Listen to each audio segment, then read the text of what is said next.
नमस्कार, नए गाने लेकर फिर से हाजिर हूँ। गाना अच्छा लगे तो वीडियो को लाइक करें, लाइक करना बिल्कुल भूले ना।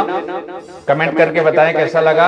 अगर आप मेरे चैनल पे नए हैं तो प्लीज चैनल को सब्सक्राइब करिए, बेल आइकन को प्रेस करिए, ऑल पे क्लिक करिए ताकि हर वीडियो सबसे पहले आपके पास पहुंचे जो भी मैं अपलोड करता हूं।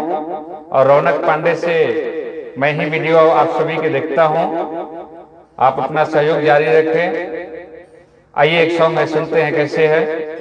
सैया नौकरी से घर चली आई ती से जारिया के सान हो जाइत, सान हो जाइत सैया, सान हो जाइत है, सान हो जाइत। कबल प्यासल बिया, कबले प्यासल बिया हमरो जवानी रउए पाकुरू बान हो जाइत। सैया नौकरी से घर चली अइती से जारिया के सान हो जाई। मन नहीं मान पिया कैसे मनाई, प्यासल दिलवा के कैसे समझाई। बलम जी को होरा में, रजा जी को होरा में हम के सुतईती से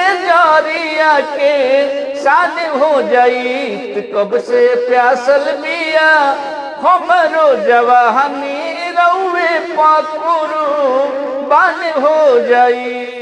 एक तो साल साल भर पे हवे लघारे, बुझेला न बात जवानी के तना हारे।